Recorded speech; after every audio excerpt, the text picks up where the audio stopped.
She was barren, so her father traded her like livestock to a giant Yakama scout for a bag of silver. Washington Territory, spring of 1889. What happened next would shatter everything she thought she knew about worth, survival, and what it means to be seen. The morning fog clung to the valley like wet wool, thick and cold against Sakura Hayashi's skin. She stood in the clearing outside the trading post, her worn kimono hanging loose over her rounded frame. The fabric stretched tight across her belly and hips. Her father, Kenji Fujimoto, gripped her wrist so hard the bones ached. He hadn't looked at her once since they left the cabin 2 hours before dawn. Not when she stumbled over roots in the dark. Not when she asked where they were going. Not when tears began streaming down her face as the truth settled into her bones like winter frost. Around them, the trading post buzzed with early morning commerce. Trappers bartered pelts still stiff with dried blood. Miners haggled over equipment with voices rough from whiskey and tobacco. And somewhere in the distance, a horse whinnied, sharp and nervous. The air smelled of pine sap, tobacco smoke, wet leather, and something metallic that could have been rain on its way or blood already spilled. Sakura kept her eyes on the mud beneath her feet, watching it squelch around her cloth shoes. She had learned long ago that looking up only invited cruelty. Eyes drawn to her meant words spoken about her, and words spoken about her were never kind. Kenji's voice cut through the noise like a blade through silk, sharp and bitter and final. "You wait here. Don't move. Don't speak. Don't embarrass me more than you already have." He released her wrist and walked toward a group of men standing near the hitching post, their faces weathered and hard, their eyes sliding over her with the same casual assessment they might give a lame mule. Sakura rubbed the red marks his fingers left behind, her breath shallow and uneven. She knew why they were here. She had known for weeks, ever since the midwife visited their cabin and whispered the truth to her father in the next room, while Sakura pressed her ear against the thin wooden wall. Barren.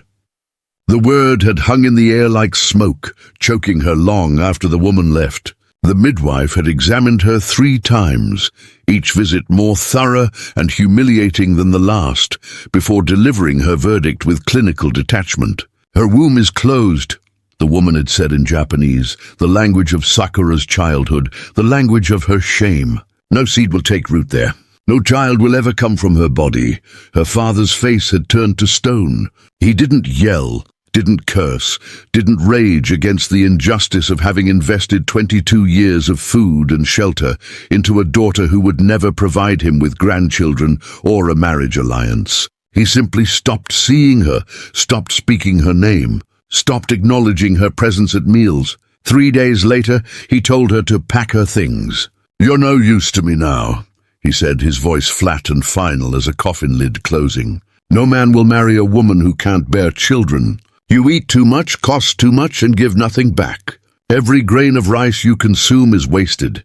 Every day you live under my roof is a day I lose money. I'm done carrying dead weight." The words had hit her like fists, each one leaving a bruise that wouldn't show on skin, but throbbed deep in her chest. Sakura had begged. She promised to work harder in the garden, to eat less, to take up less space, to somehow become smaller and more useful, and less of a burden. She offered to work in the fields with the men, to haul water, to do anything that might justify her continued existence. But Kenji only turned away, his shoulders rigid with disgust. "I've made arrangements," he said. "Someone will take you off my hands. You'll leave in 3 days. That someone," she learned from whispered conversations she wasn't meant to overhear, was a Yakama scout named Stone Wolf, a man whose reputation traveled farther than any wagon train, whose shadow stretched longer than the tallest pines, whose very name made settlers lock their doors at night. The stories said he was a giant, that he could track a man across solid rock and through running water, that he had killed more than one settler who wandered too close to sacred land. They said he could speak to animals, that he wore the scalps of his enemies on his belt, that he had once fought off 6 armed men with nothing but a knife and his bare hands. Sakura didn't know which stories were true, and which were the fever dreams of frightened white men who saw demons in every shadow. She only knew that her father was trading her to this man like she was livestock, and she had no say in the matter.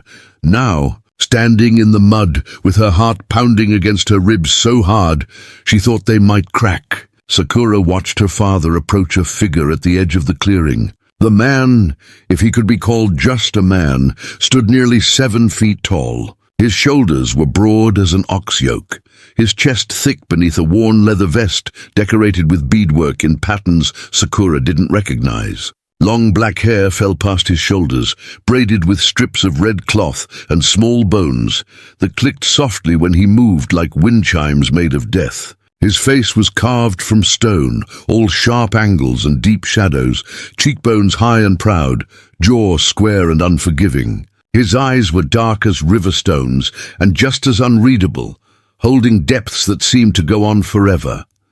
Stone Wolf didn't smile, didn't flinch, didn't shift his weight or show any sign of discomfort or eagerness. He simply listened as Kenji spoke in broken English, gesturing towards Sakura with the same dismissive wave he might use to shoo away a stray dog or indicate a sack of grain.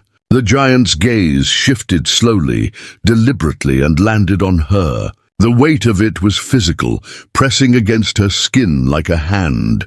Sakura felt her knees go weak, her vision tunneling at the edges. She wanted to run, to disappear into the forest and never be found, to become a ghost story that mothers told their daughters as a warning. But her feet stayed rooted in the mud, her body frozen under the weight of that stare.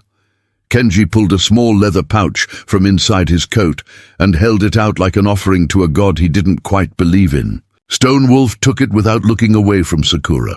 He opened the pouch with one hand, glanced inside at the glint of silver coins catching the weak morning light, then closed it again and tucked it into his belt. He nodded once, a single sharp dip of his chin. The transaction was done. Sakura's father had just sold her for the price of a good horse, maybe less. Certainly less than he would have gotten for a cow or a plot of land. Kenji turned and walked away without a word, without a backward glance, without any acknowledgement that he was leaving his only daughter in the hands of a stranger. Sakura's throat closed around a scream that had nowhere to go. She watched her father's back recede into the crowd, watched him disappear between buildings, watched the last thread connecting her to her old life snap and fall away like a cut rope.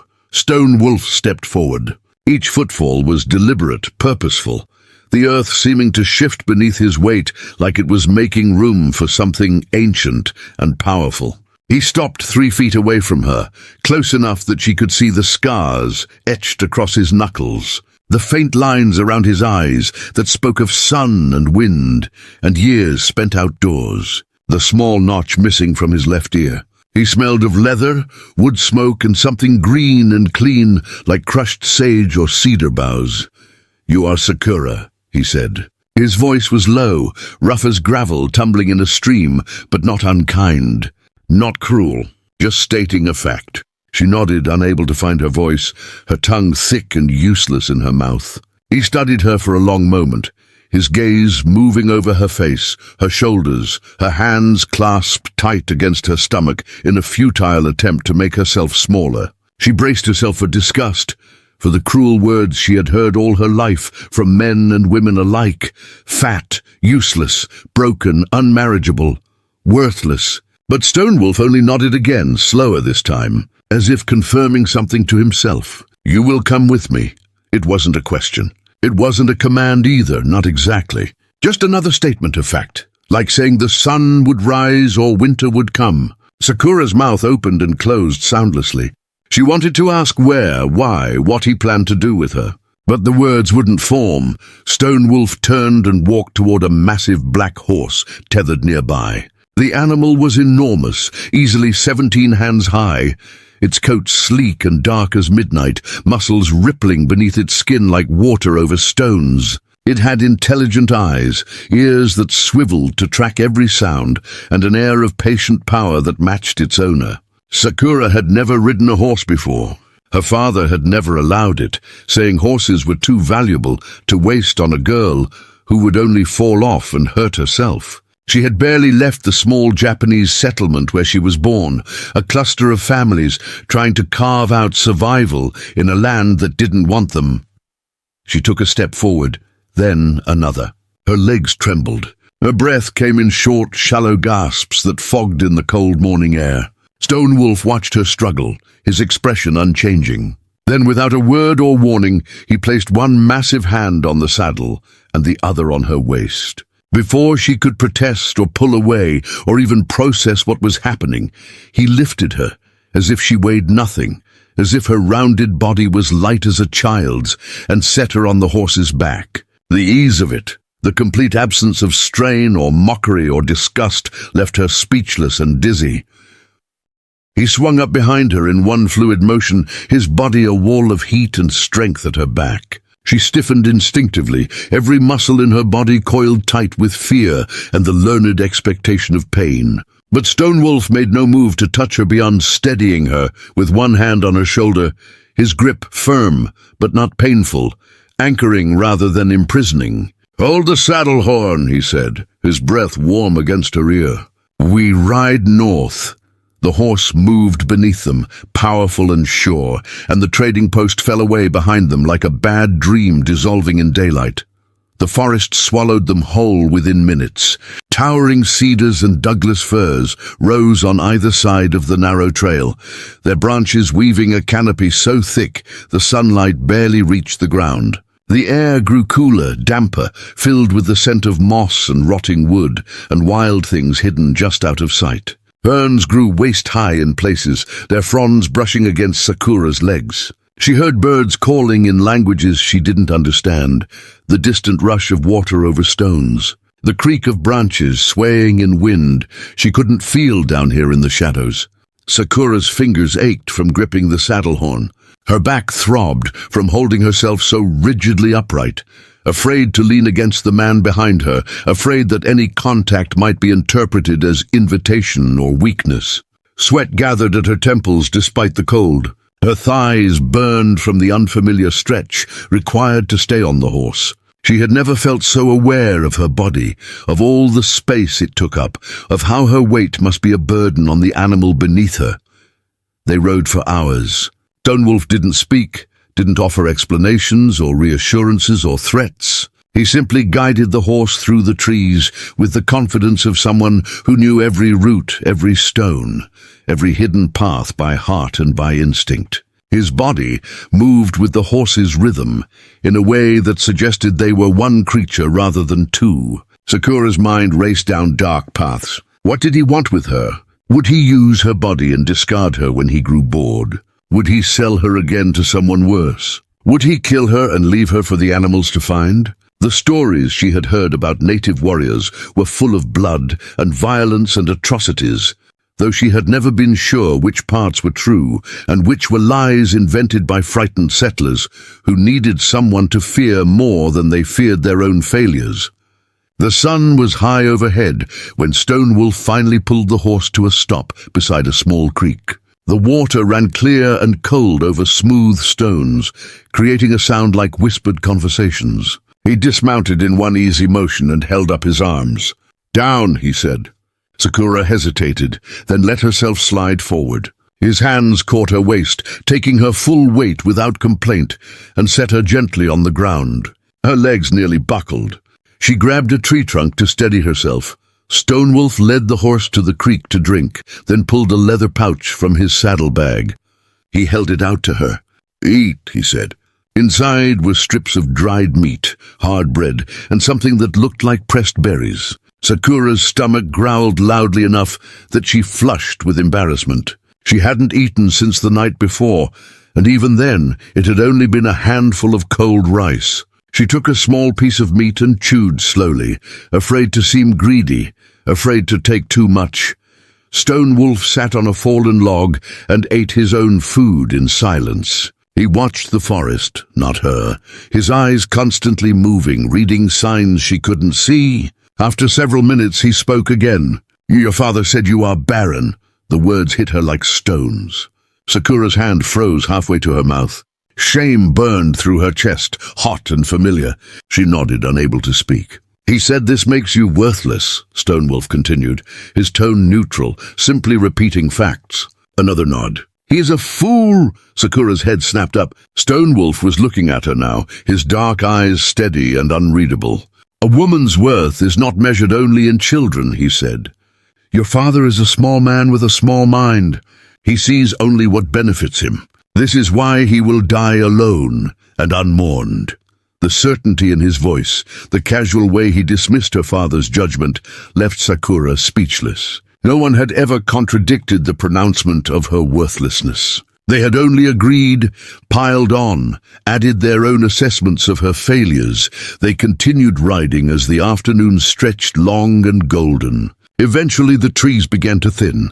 The trail opened onto a wide meadow, golden grasses swaying in the breeze like an ocean of wheat, wildflowers dotting the landscape in bursts of purple and yellow and red. Mountains rose in the distance, their peaks still white with snow. In the center of the meadow stood a cabin. It was larger than Sakura expected, built from hand-hewn logs that fit together with the precision of a craftsman's work. The roof was covered in cedar shakes, weathered gray but solid. Smoke curled from the stone chimney, rising straight up in the still air. A small garden plot lay to one side, neat rows of vegetables just beginning to sprout. A chicken coop stood near the tree line. Everything spoke of permanence, of a life built deliberately and with care. Stonewolf dismounted first, then reached up to help her down. Sakura slid from the saddle, her legs nearly buckling when her feet hit the ground. She stumbled, and his hand shot out to steady her elbow. "You are tired," he said. Not a question, not a criticism, just an observation. "Come inside, rest." She followed him to the cabin door, her heart pounding so hard she thought it might break through her ribs and fall bleeding on the ground. He pushed the door open and stepped aside, gesturing for her to enter first. The cabin was simple but clean, more spacious than it had appeared from outside. A stone fireplace dominated one wall, a low fire crackling in the hearth, its warmth immediately seeping into Sakura's cold bones. A wooden table and 2 chairs sat near the window, their surfaces worn smooth by use. In the corner, a bed frame held a thick mattress stuffed with something soft, a woven blanket folded precisely at the foot. Shelves lined the walls, holding jars of dried herbs, tools arranged by size, and several carved wooden figures of animals and birds frozen in mid-motion with remarkable detail. Stonewolf moved to the fireplace and began stoking the fire, adding more wood, adjusting the flames. "You sleep there," he said, nodding toward the bed. Sakura's breath caught in her throat. "Where will you sleep?" Her voice came out smaller than she intended, barely more than a whisper. He pointed to a pile of furs near the fireplace, thick pelts of elk and bear arranged into a nest that looked surprisingly comfortable. "There! I have always slept there." She stared at him, confusion warring with disbelief. He was giving her the bed. The only bed. Men didn't do that. Men took what they wanted and left women to make do with whatever remained, with corners and floors and spaces too small to stretch out in. Her father had never given her anything without extracting a price. But Stonewolf simply continued preparing food as if his decision was the most natural thing in the world. He filled a wooden bowl with stew from the pot hanging over the fire and set it in front of her on the table. Steam rose from the surface, carrying the rich scent of venison, wild onions, and root vegetables she couldn't identify. Sakura stared at it, at the generous portion, at the way he had served her first before taking any for himself. "Eat," Stonewolf said. It wasn't a command, just a statement of fact. She picked up the spoon with shaking hands and took a small bite. The flavor burst across her tongue, warm and savory and real, the first truly good food she had tasted in months. Stonewolf sat across from her with his own bowl. He ate in silence, his movements slow and deliberate, completely focused on the act of eating as if it deserved his full attention. Sakura watched him from beneath her lashes, trying to understand this man who had bought her like livestock, but now fed her like an honored guest. When she finished, he took her bowl without a word and refilled it. She opened her mouth to protest that she had already eaten too much, that she didn't deserve more, but he set it down in front of her again before she could speak. "You are too thin," he said quietly, his eyes meeting hers for just a moment. "You will eat until your body is strong again." Sakura wanted to laugh, but the sound died in her throat. Too thin, no one had ever called her that. Her entire life had been a litany of the opposite. Too fat, too round, too much. Taking up too much space, eating too much food, costing too much money to feed. But Stonewolf's face held no mockery, no cruelty, no hidden laughter. He simply returned to his own meal as if he had stated a simple fact, like the sky is blue or water is wet, as if her body was not something to be ashamed of, but simply something that needed care. After dinner, he stood and moved to the shelves. He pulled down a folded piece of cloth, soft and worn from many washings, and handed it to her. "For sleeping," he said. It was a nightdress, simple and clean and large enough to actually fit her body. Sakura took it, her fingers brushing against his calloused palm for just a moment. His skin was warm, rough from years of work, marked with small scars. He pulled his hand back quickly, not in disgust, but as if afraid he might frighten her. "You will sleep now," he said, turning toward the fireplace and beginning to bank the fire for the night. "Tomorrow we talk. Tonight you rest." Sakura moved to the bed, clutching the nightdress to her chest like a shield. She changed quickly, her back to him, though she noticed in the reflection of the window glass that he never turned to look, that he kept his attention fully on the fire and gave her the privacy she desperately needed. When she climbed into the bed, the mattress was softer than anything she had ever known, yielding beneath her weight without protest or complaint. The blanket smelled of cedar and sunlight and fresh air. She pulled it up to her chin and lay there in the growing darkness, listening to the crackle of the fire, the quiet rustle of Stonewolf settling into his furs, the distant sound of wind moving through the meadow grass outside. Her mind spun with questions, fears, and something else she couldn't name, something that felt almost like hope, but more fragile, more dangerous. She had been sold, traded like an animal, cast aside by her own blood. But here, in this cabin in the wilderness, with a man whose reputation was built on violence and death, she had been given food, shelter, privacy, and the first genuine kindness she had known in longer than she could remember. Sakura closed her eyes and felt hot tears slip down her temples into her hair. She didn't know what tomorrow would bring, didn't know what Stonewolf truly wanted from her or what her life would become. But tonight, for the first time in months, maybe years, she felt something other than shame pressing down on her chest.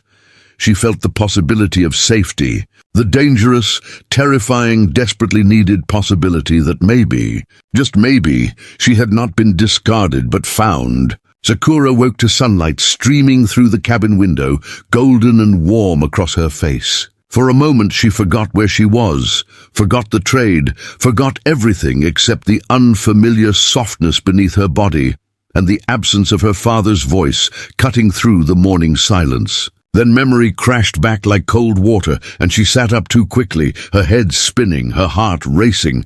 The cabin was empty. Stonewolf's furs lay folded neatly by the fireplace, the fire itself reduced to glowing embers. Through the window she could see him outside, chopping wood with steady, rhythmic swings. Each strike of the axe sent chips flying, the sound echoing across the meadow like a heartbeat. His shirt was off despite the morning chill, his bronze skin gleaming with a thin sheen of sweat, muscles moving beneath his skin like rivers under ice. Sakura looked away quickly, her cheeks burning. She had never seen a man without his shirt before, had been taught that such sights were improper, shameful, dangerous. But there was something about the way Stonewolf worked, the complete lack of self-consciousness or performance that made it seem less like indecency and more like simple practicality. He wasn't displaying himself. He was just existing in his body without apology. She stood slowly, her joints stiff from the unfamiliar softness of the bed, and noticed something on the table that made her breath catch. A plate covered with a clean cloth, She lifted the corner and found biscuits still faintly warm, golden and perfectly formed. Beside them sat a jar of honey, a cup of water, and something else. A small bouquet of wildflowers in a tin cup. Purple lupines and white yarrow tied together with a blade of grass. Sakura's hands trembled as she reached for a biscuit. She had never received flowers before, had never been given food prepared specifically for her, set aside with care, kept warm. The biscuit was buttery and light, dissolving on her tongue like a prayer answered. She ate slowly, savoring each bite, trying to understand what was happening to her. This kindness felt more dangerous than cruelty, because cruelty she knew how to survive. Kindness was unfamiliar territory, unmapped and full of places where she might lose herself. The cabin door opened and Stone Wolf entered, carrying an armful of split wood. He saw her sitting at the table and nodded once, his version of a greeting. "You slept well," he said. Not a question. He moved to the fireplace and began building up the fire again, his movements efficient and practiced. Sakura watched his hands, scarred and powerful, handling the wood with surprising gentleness. "Thank you," she said quietly, her voice rusty from disuse. "For the food. For the flowers." Stone Wolf paused, glancing at her briefly, before returning to his work. "The meadow gives what it gives," he said. "I only carried them inside." It was a deflection, a way of making his gesture seem smaller than it was, but Sakura understood what he wasn't saying. He had thought of her when he saw the flowers, had taken time from his morning work to pick them, had chosen the tin cup instead of leaving them to wilt in his hands. After breakfast, Stone Wolf led her outside into the morning light. The meadow stretched around them in all directions, an ocean of grass and wildflowers swaying in the breeze. The air smelled clean and sharp, like pine and earth and growing things. "Come," he said, and started walking toward the garden plot she had noticed the day before. Sakura followed, her feet unsteady on the uneven ground, unused to walking without the confines of narrow settlement streets. The garden was larger up close than it had appeared from a distance. Neat rows of turned earth ran in parallel lines, some already showing the green shoots of emerging vegetables. Stone Wolf knelt at the edge of one row and gestured for her to join him. She lowered herself carefully, mindful of her dress, her knees sinking into the soft dirt. He reached out and touched one of the small green plants with a fingertip, his touch feather-light. "Beans," he said. "They grow fast, need little water. Good food for winter." He moved to the next row. "Squash, these will spread, grow large. One plant feeds many meals." He continued down the rows, naming each plant, explaining its needs, its temperament, speaking about vegetables the way other men spoke about horses or weapons, with respect and attention. Sakura listened, trying to absorb not just the information, but the way he offered it, without impatience or condescension, as if teaching her was not a burden, but simply something worth doing. "You will help me with the garden," Stone Wolf said. And again, it was not a question or command, but a statement of future fact. He reached into a leather pouch at his belt and pulled out a handful of seeds, small and dark. "Carrots," he explained, pouring half the seeds into her cupped palm. "Plant them shallow, 1 finger depth. Space them like this," he demonstrated, pressing a seed into the soil with his thumb, covering it gently, moving down the row.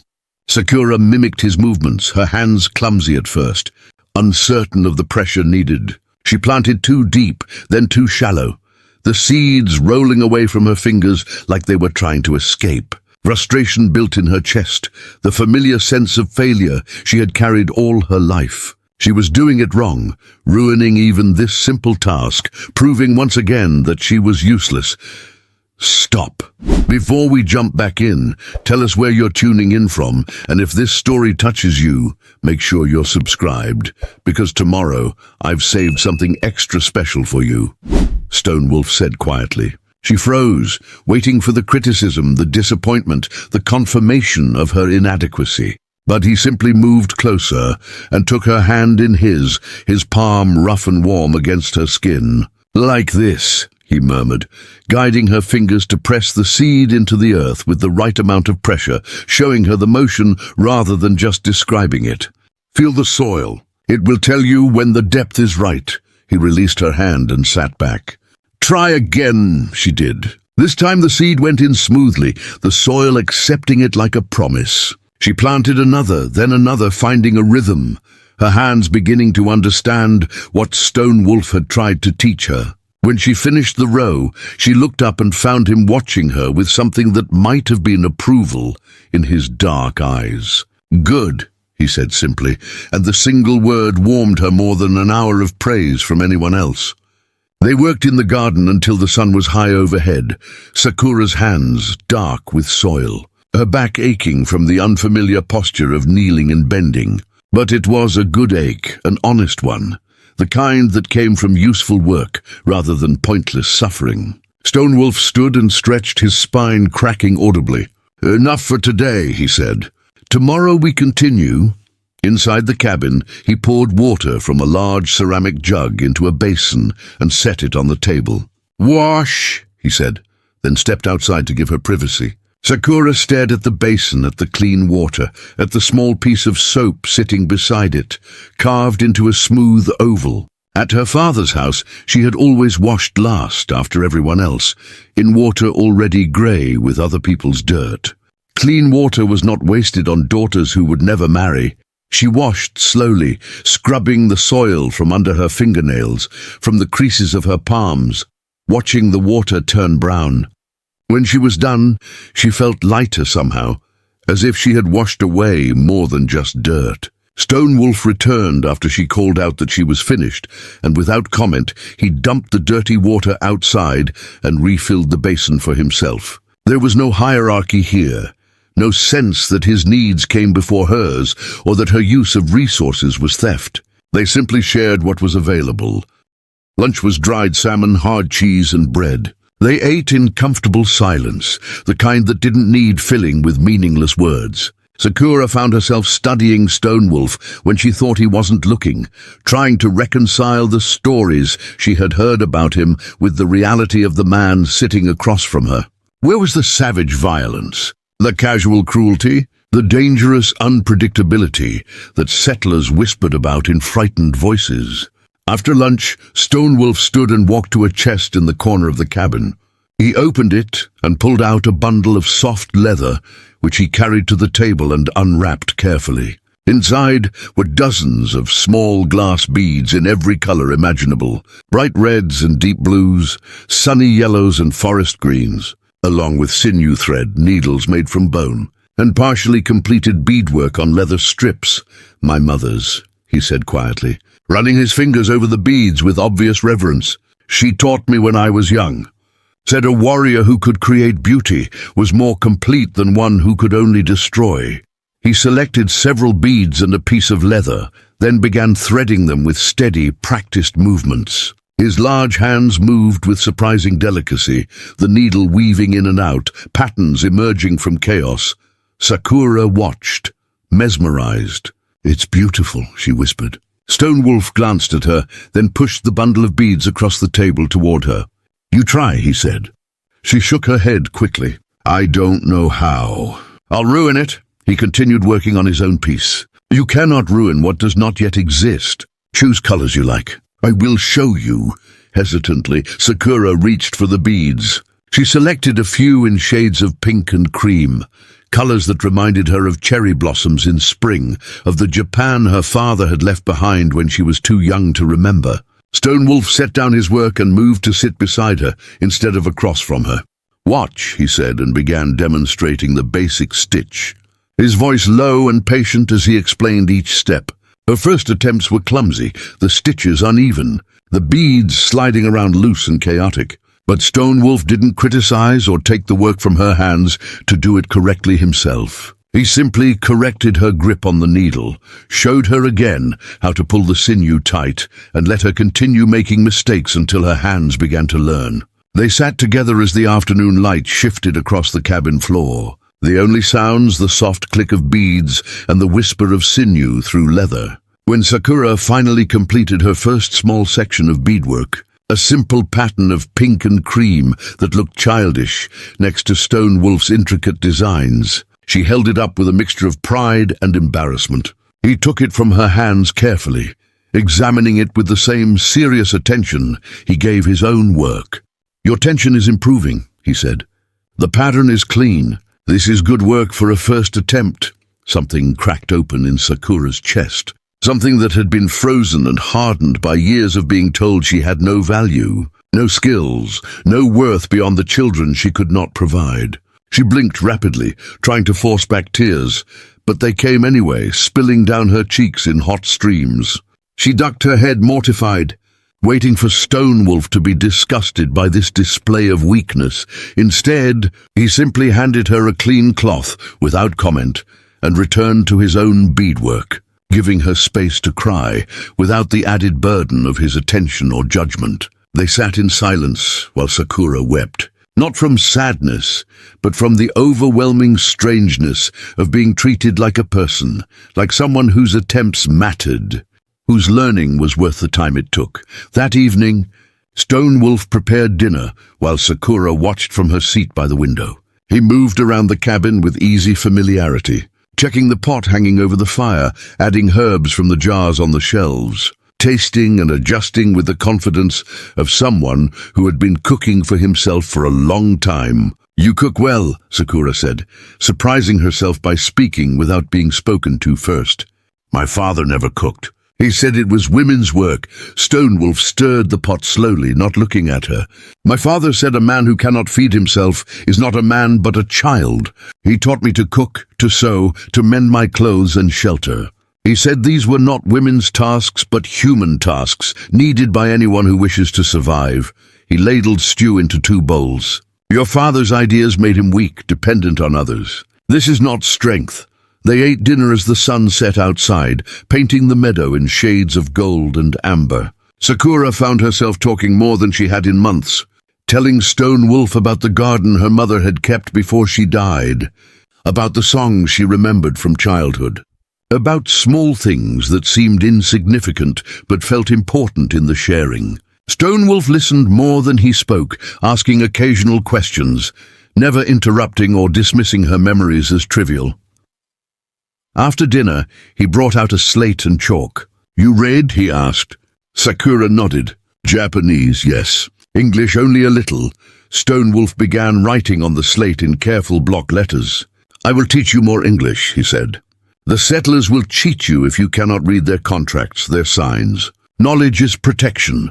They spent an hour working through basic English words and phrases, Stonewolf writing and Sakura repeating, stumbling over pronunciations that felt strange in her mouth. He corrected her gently, demonstrating how to shape her lips and tongue, to make sounds that didn't exist in Japanese. When she finally managed to pronounce breakfast correctly after a dozen attempts, he nodded with satisfaction.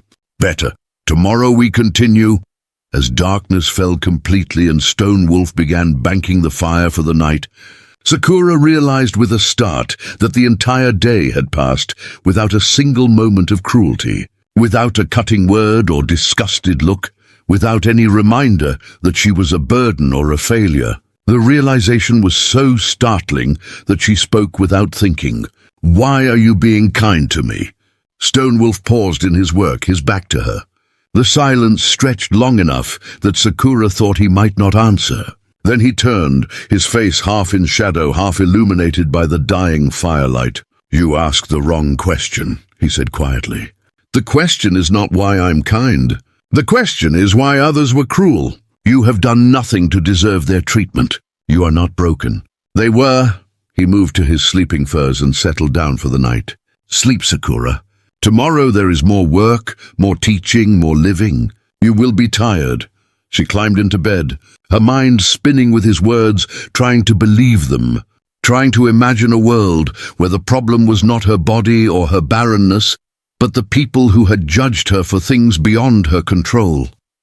Outside, the night sounds of the meadow drifted through the cabin walls. Crickets and distant owls, the whisper of wind through grass. Inside, Sakura lay in the darkness and felt something fragile and precious beginning to grow in the place where shame had lived so long. It was too soon to call it hope, too delicate to name, but it was there, undeniable as the warmth of the blanket around her. as real as the ache in her hands from honest work. She thought about the garden seeds sleeping in the earth, waiting in darkness for the right moment to push toward light. Maybe she was like those seeds planted in soil that would actually let her grow instead of constantly cutting her down. Maybe this strange, quiet man, with his gentle hands and patient teaching, was the difference between a seed that died in hard ground and one that finally found the strength to break through. Sakura closed her eyes and, for the second night in a row, slept without nightmares. In the morning, there would be more work, more lessons, more small kindnesses that accumulated like rainwater in a barrel, until one day she might look down and realize she was full instead of empty. But tonight, sleep came easy, and in her dreams she saw gardens growing wild and free, flowers blooming in colors she had never seen before, and a version of herself that didn't know how to apologize for existing. The cabin settled into nighttime quiet, two people sleeping under one roof, their breathing falling into unconscious rhythm, the fire burning low but steady, keeping watch through the darkness until dawn would come again, and with it another day of small, persistent, transformative kindness that built something new from the broken pieces of what came before. 2 weeks passed like water over stones, reshaping Sakura in ways she couldn't have imagined. Her hands grew calloused from garden work, her arms stronger from hauling water from the creek, her skin darker from hours spent in the sun without the shame that had once kept her hidden indoors. She learned to identify edible plants in the forest, to read the sky for coming weather, to move through the world with less apology in her step. But something else was happening too, something more dangerous than physical transformation. She was beginning to feel safe, and safety, Sakura had learned long ago, was the most treacherous feeling of all because it made you vulnerable, made you believe in continuity, made you forget that everything good could be taken away in a single breath. It was late afternoon when Stone Wolf returned from checking his trap lines in the forest. Sakura was grinding dried corn into meal using a stone mortar and pestle, a rhythm she had finally mastered after days of producing flour too coarse or too fine. She looked up as he entered and immediately knew something was wrong. His jaw was tight, his movements sharp instead of fluid, his eyes carrying a darkness she hadn't seen before. He set down the game he'd caught, 3 rabbits already skinned and cleaned, and moved to the water basin. Blood stained his hands, but he didn't wash immediately. Instead, he gripped the edge of the table hard enough that his knuckles went white. Sakura set down the pestle carefully, her heart beginning to race. "What happened?" she asked quietly. Stone Wolf was silent for a long moment, staring at his bloodied hands as if they belonged to someone else. When he finally spoke, his voice was rough, scraped, raw. "I found tracks today. Boot prints near the eastern border of the land. White settlers." He spat the last 2 words like poison. "They mark trees. They are claiming what is not theirs to claim." Sakura didn't know what to say. She had heard stories about land disputes, about the constant encroachment of settlers onto native territories, about violence that erupted like summer storms, sudden and devastating. "What will you do?" she asked. Stone Wolf finally began washing his hands, scrubbing hard enough to hurt. "What I always do, watch, wait, protect what is mine. But it never stops. They keep coming, keep taking, keep destroying. My father's father hunted these lands. My father was born in a village 3 valleys west. Now that village is gone. The Salmon Creek is poisoned. The old trees are stumps." He dried his hands roughly and turned to face her fully. "Do you know why I live here alone? Why I do not stay with my people in the reservation the white man's government has imprisoned them in?" Sakura shook her head. Stone Wolf's expression was hard, carved from anger and grief in equal measure. "Because I will not live in a cage. I will not watch my people slowly die from white man's diseases and broken promises, and whiskey sold by traders who smile while they poison us. I will not become what they want me to become, tame and grateful and slowly disappearing." The intensity of his words, the raw pain beneath the anger, made Sakura's chest tight. She had never heard him speak so much, so openly. I bought this land, Stonewolf continued, his voice dropping lower. Paid their price in silver I earned, guiding their wagon trains, tracking their criminals, doing their work. I learned their language, signed their papers, played their game. And still they do not respect it. Still they come with their marks on trees, their claims written in ink, their guns ready to defend what they have stolen. He moved to the fireplace and stared into the flames. My mother was killed by settlers when I was 12 years old. She was gathering medicine plants near a creek. They found her there and decided she was on their land, even though her people had gathered at that creek for generations beyond counting. They shot her and left her body for the animals, his hands clenched into fists. My father found her 3 days later. He was never the same. He died the following winter, but really he died the day she did. He just kept breathing for a while. Sakura felt tears burning in her eyes, but she didn't speak. Stonewolf wasn't looking for comfort or platitudes. He was bleeding truth, and all she could do was witness it. I became a scout, he said, because I wanted to understand them, these white people who take everything and call it destiny. I learned their ways, their thinking, their hunger that never satisfies. And I learned that most of them do not see us as human. We are obstacles or tools, threats or resources, but never people. He turned back to Sakura, and something in his gaze made her breath catch. Your people know this too, yes? The Japanese who came here seeking gold or land or new life. Have they been welcomed? Or have they found the same hatred wearing a different face? Sakura looked down at her hands, still dusty with cornmeal. We are called yellow devils, she said quietly. We are told we steal jobs, that we breed like rats, that we should go back where we came from. My father's friend was beaten in town last year. They broke his arm and told him it was a warning. Stonewolf nodded slowly. So you understand. We are the same, you and I. Different cages, different chains, but the same hands holding the keys and refusing to open the locks. He moved to the table and sat down heavily, exhaustion settling over him like a physical weight. This is why I brought you here, he said, his voice quieter now. Not because I needed a woman or a servant or someone to fill empty space, but because when I saw you in that trading post, being sold like an animal, I saw someone who knew the same truth I know, that we are only worth what we can be used for. That love is transaction, and safety is temporary, and dignity is a luxury we cannot afford. Sakura's throat closed around words she couldn't form. Stonewolf met her eyes directly. I thought perhaps we could make something different here, something that does not follow their rules or measure worth by their standards. A place where being barren does not make you worthless, and being native does not make me savage. Where we simply are without apology, without shame.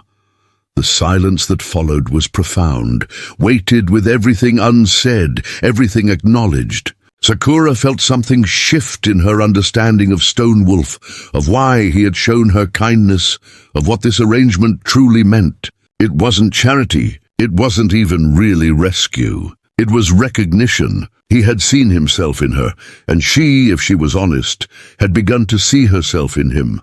My mother died when I was 9, Sakura said, surprising herself by speaking. Stonewolf's attention fixed on her, patient and unwavering. She got sick with fever. My father didn't call a doctor until it was too late, because doctors cost money, and she was only a woman. She died, calling my name, reaching for me, and my father pulled me away before I could touch her hand one last time. He said I would catch the sickness, but I think he just didn't want to waste another life on sentiment. The words came faster now, years of silence breaking like a dam. After she died, everything changed. My father looked at me and only saw another mouth to feed, another expense, another problem. I was 12 when he first told me I needed to lose weight or no man would marry me. 13 when he started rationing my food. 14 when he made me stand in front of the mirror while he listed everything wrong with my body. By 15 I believed him. I believed I was disgusting, that my existence was an imposition, that the kindest thing I could do was take up less space. Tears streamed down her face now, hot and unstoppable. When the midwife said I was barren, I wasn't even surprised. It felt right, like the final confirmation of what I already knew. I was broken, defective, a waste of resources. My father's face when he heard the news, there was relief in it. Relief that he finally had an excuse to be rid of me that no one would question. Stonewolf stood slowly and moved around the table. For a moment Sakura thought he might embrace her, but instead he knelt beside her chair, so their eyes were level. "Listen to me," he said, his voice fierce but not harsh. "Your father's cruelty does not become truth just because he spoke it. His blindness does not define your worth. You are not broken. You are not a waste. You are a woman who survived years of being told she shouldn't exist, and you are still here, still breathing, still capable of learning and growing and becoming." He reached out slowly, giving her time to pull away, and wiped a tear from her cheek with his thumb. The gesture was so gentle, so careful, that it broke something in Sakura, and she sobbed, great heaving cries that came from a place deeper than words. Stonewolf stayed kneeling beside her, one hand resting light on her shoulder, not trying to stop her tears or quiet her grief, just present and solid and unwavering. When the storm finally passed, Sakura felt hollowed out but strangely lighter, as if crying had created space inside her that had been filled with poison for too long. Stonewolf stood and brought her water, waited while she drank, then returned to preparing dinner with the rabbits he had brought home. They worked in silence, but it was different from before, charged with new understanding. As Sakura helped cut vegetables for the stew, Stonewolf spoke again. "I need to tell you something else," he said. "The silver I paid your father, it was not payment for you. It was payment to free you. I do not own you, Sakura. You are not bound here. If you wish to leave, to go to the city or find other Japanese families or make a different life, you can. I will not stop you. I will help you if that is what you choose." Sakura's knife stilled. She looked at Stonewolf, at his scarred hands and serious face, at this man who had just offered her the one thing she had never truly had: choice, freedom, the ability to leave without consequences or punishment. "Why would you tell me this?" she asked, her voice barely a whisper. "What if I do leave?" Stonewolf met her gaze steadily. "Then you leave, and I will be glad you had the chance to choose your own path instead of walking one forced upon you." He returned to his work. "But I will also tell you this. I hope you stay, not because I own you or because you owe me, but because I believe we are building something here worth protecting, something neither of us has had before. Home." The word hung in the air between them, simple and profound. Home, not a place you were trapped, but a place you chose. Not a cage you couldn't escape, but a shelter you helped build. Sakura felt her eyes burning again, but these tears were different, softer, less about pain and more about possibility. "I don't want to leave," she said quietly. "I want to stay, but not because I have nowhere else to go, because I choose to be here, with you." Stonewolf nodded, and something that might have been relief flickered across his face. "Then we understand each other," he said. They finished preparing dinner together, their movements synchronized by weeks of shared routine. As they ate, Sakura found herself studying Stonewolf differently, seeing not just the kind man who had fed her and taught her, but the wounded one beneath, the boy who had lost his mother, the man who fought daily against a world that wanted to erase him. She saw his strength not as something innate or effortless, but as something forged from survival, polished by determination, maintained through constant vigilance. After dinner, Stonewolf brought out his beadwork again, but this time he was creating something new, a belt wide and intricate, with patterns that told stories. He worked in focused silence for a while, then began to speak. "My people mark important moments with gifts," he said. "Births, deaths, marriages, alliances, objects that carry meaning, that remember." He held up the belt, the beadwork catching firelight. "I am making this for you." Sakura's breath caught. "For me? Why?" Stonewolf continued working, adding blue beads that matched the summer sky. "Because you chose to stay. Because you are learning to see yourself as I see you. Because you survived. These are things worth marking, worth remembering." He added white beads that gleamed like stars. "The pattern tells your story. The journey from darkness to light, from shame to dignity. It is not finished yet, neither is your story. But this will remind you how far you have already come. Sakura couldn't speak past the tightness in her throat. No one had ever made something for her before, had thought her worth the hours of careful work, had considered her story worth preserving. She watched Stonewolf's hands move with practiced skill, creating beauty from small pieces, building something meaningful from materials that alone meant nothing. As night deepened around the cabin, they sat together in comfortable silence. Stonewolf beading and Sakura practicing English words from the slate he had left out for her.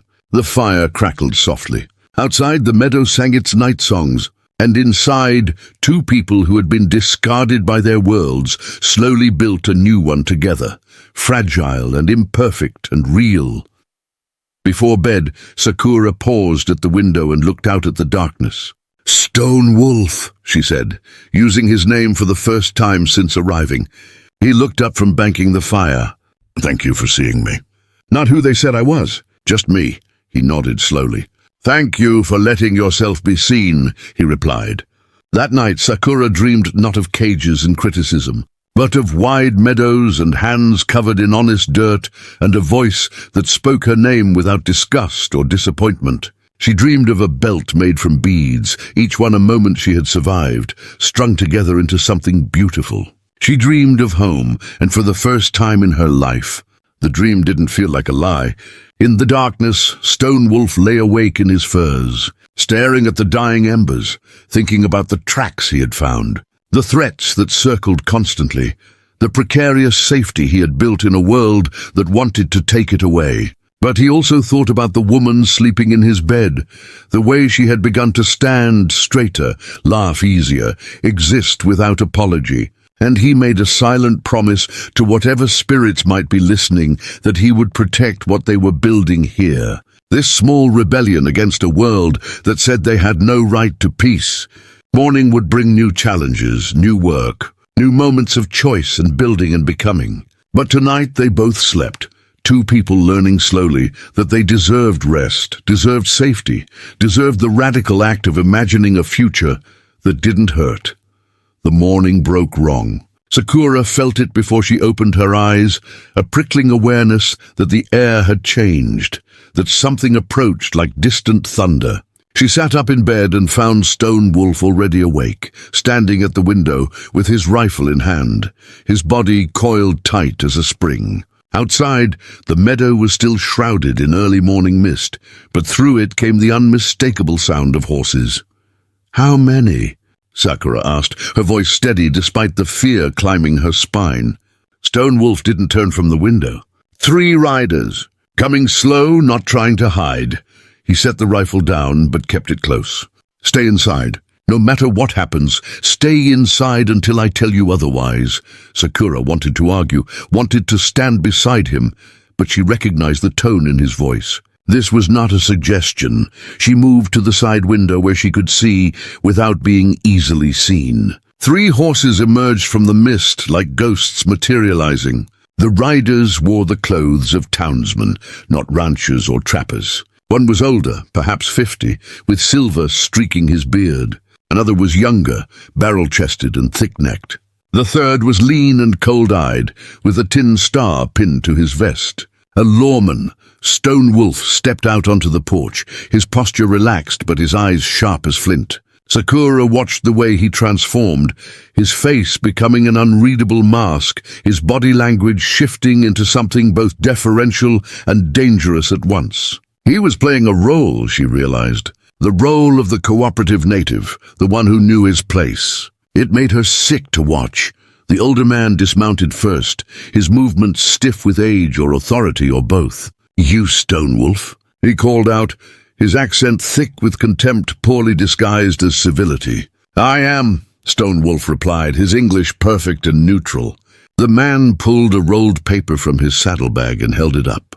"I'm Harrison Caldwell, land surveyor for the territory. This here's Deputy Marshal Pike, and that's my associate, Mr. Garrett. We're here on official business regarding disputed land claims." Stonewolf's jaw tightened almost imperceptibly. There is no dispute. I have papers. I bought this land legally, filed with the territorial office. Caldwell smiled, but it was the smile of a predator showing teeth. Well, that's the thing. Preparing and narrating this story took us a lot of time, so if you are enjoying it, subscribe to our channel. It means a lot to us now. Back to the story. Seems there's been some confusion. The original survey markers were placed incorrectly. According to our new measurements, this land falls within the boundaries of the Cascade Timber Company's holdings. They have prior claim, dated before your purchase. Sakura's hands clenched into fists. She didn't need to understand all the legal language to know what was happening. They were stealing Stone Wolf's land with paper and false surveys and the weight of white authority. Stone Wolf remained perfectly still. "Show me your documentation," he said quietly. Caldwell's smile widened. "Now, I appreciate your cooperation, but I don't have to show you nothing. This is official government business. But I'll tell you what, the timber company is prepared to offer you compensation. $20 for your trouble and improvements. That's more than fair for a squatter situation." The word squatter hung in the air like a slur.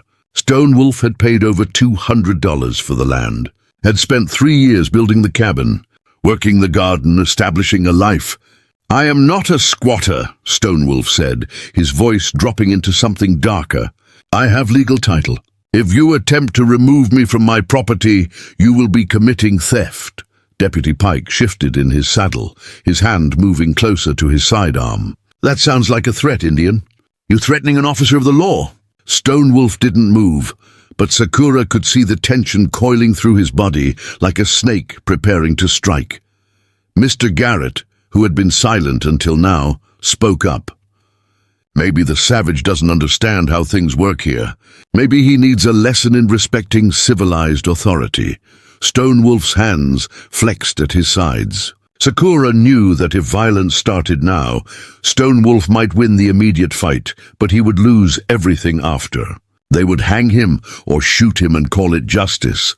Before Stone Wolf could respond, Sakura pushed open the cabin door and stepped onto the porch. Every eye turned to her, and she felt their gazes rake over her body with the familiar mixture of disgust and cruel amusement she had lived with her entire life. "Gentlemen," she said in English, her accent thick but her words clear enough. "May I offer you water? You have traveled far." Caldwell's eyebrows rose. "Well now, what do we have here? You keeping a China girl, Wolf?" The slur burned, but Sakura kept her face neutral. "I am Japanese, not Chinese, and I am his wife." The lie came smoothly, instinctively. She saw Stone Wolf's shoulders tense with surprise, but he said nothing, letting her play whatever game she was starting. "Your wife," Garrett repeated, laughing. "That's rich. I didn't know animals could marry." Sakura felt Stone Wolf move slightly, but she spoke quickly, stepping forward to draw attention away from him. "We were married by a traveling minister 1 month ago. I have been helping to build this home. The garden you see there, I planted half of it myself. The improvements to this property include my labor as well." She was making it up as she went, but she remembered something Stone Wolf had taught her about settler law.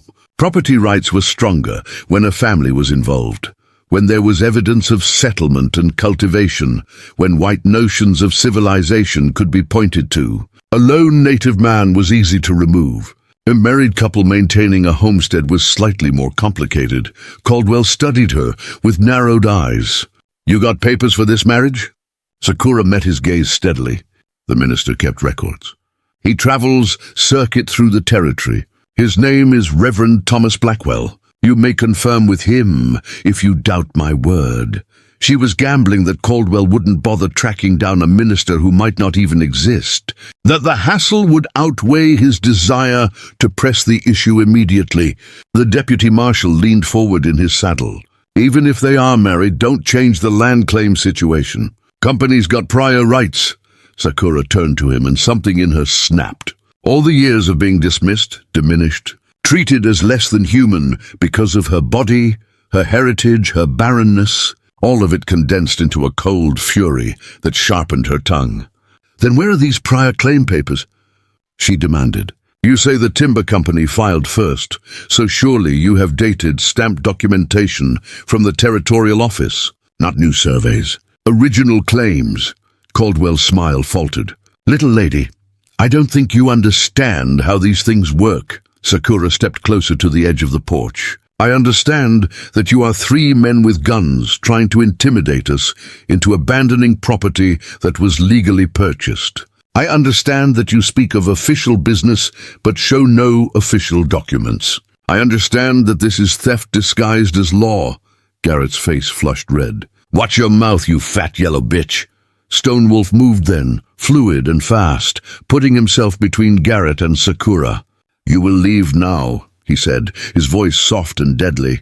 You will take your lies and your threats and your false papers, and you will leave my land. If you return, you will not leave again. The deputy's hand went to his gun, but Caldwell held up a hand to stop him.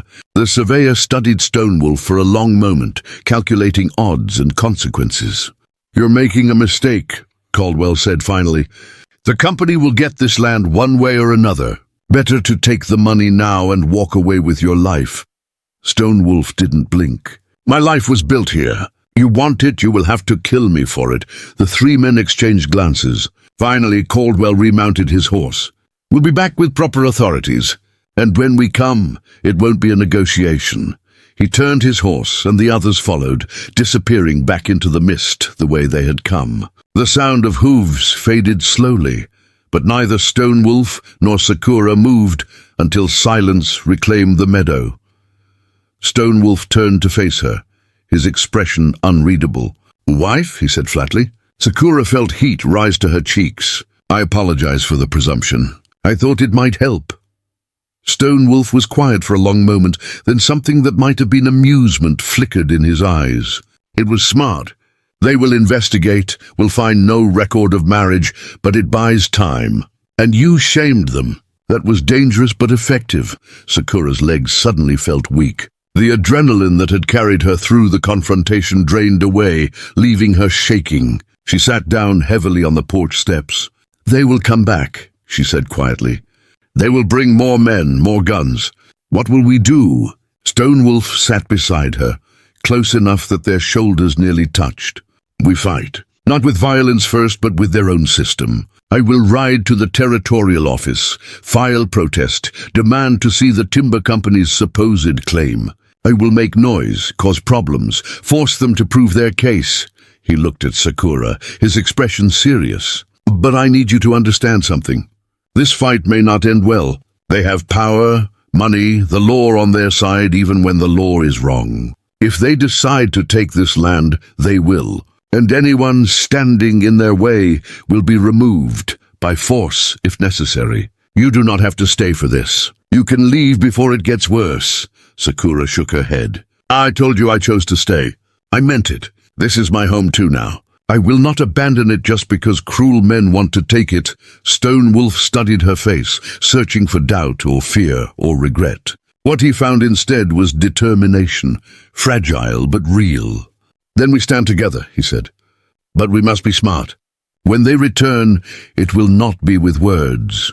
They sat in silence for a while, watching the sun burn away the mist, revealing the meadow in full morning light. Everything looked the same as it had yesterday, but Sakura knew nothing was the same. The peace they had built here was revealed for what it always was, temporary, conditional, existing only until someone with more power decided to take it away. Inside the cabin, Stonewolf pulled out a metal box from beneath the floorboards. Inside were papers, carefully preserved, the deed to his land, receipts for payment, letters from the territorial office confirming his claim. He spread them on the table and studied them with the intensity of a man looking for weakness in a fortress wall. Sakura watched him work, saw the way his jaw clenched, the way his hands trembled slightly with suppressed rage. "Tell me what I can do," she said. Stonewolf looked up. "Learn to shoot," he said bluntly. "If they come with violence, you must be able to defend yourself. I will not always be here to stand between you and men like that." The thought of holding a gun terrified Sakura, but she nodded. Stonewolf retrieved his rifle and a smaller pistol from the cabinet. Outside, away from the cabin, he began teaching her. The pistol was heavier than she expected, cold and brutal in her hands. Stonewolf showed her how to hold it, how to sight down the barrel, how to squeeze the trigger rather than pull it. The first shot kicked back hard enough to bruise her palm, the sound so loud it made her ears ring. She missed the tree trunk he'd marked by several feet. Again, Stonewolf said patiently. She tried again and again, until her hands ached and her shoulders burned. They spent the afternoon in grim preparation. Stonewolf checked the perimeter of his property, looking for other signs of intrusion. Sakura inventoried their supplies, calculating how long they could hold out if they were besieged or cut off from town.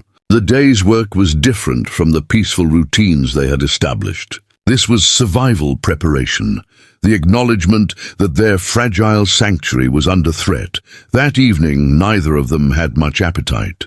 They sat at the table picking at their food, the weight of what was coming pressing down like an approaching storm. Finally, Sakura spoke.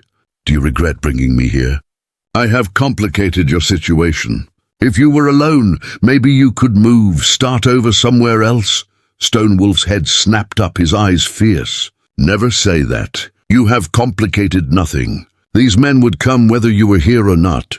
Their greed does not need justification." He reached across the table and took her hand, the first time he had initiated such contact. His palm was rough and warm against hers. "You stood with me today.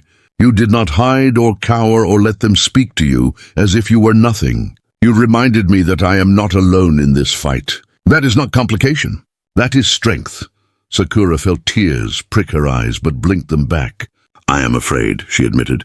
"I'm afraid they will hurt you, kill you. Take everything." Stonewolf squeezed her hand gently. "Fear is wisdom when danger is real. But do not let it become paralysis. We will do what we must. And if the worst happens, at least we will fall, knowing we did not surrender our dignity. We did not accept their judgment of our worth. We refused to disappear quietly." His words should have been cold comfort, but somehow they steadied her. They were not promises of safety or victory, just acknowledgement that some things were worth fighting for, even when the fight seemed impossible. As darkness fell, Stonewolf checked the cabin doors and windows, ensuring they were secure. He loaded his rifle and set it near the door. The pistol he gave to Sakura showed her again how to ready it quickly if needed.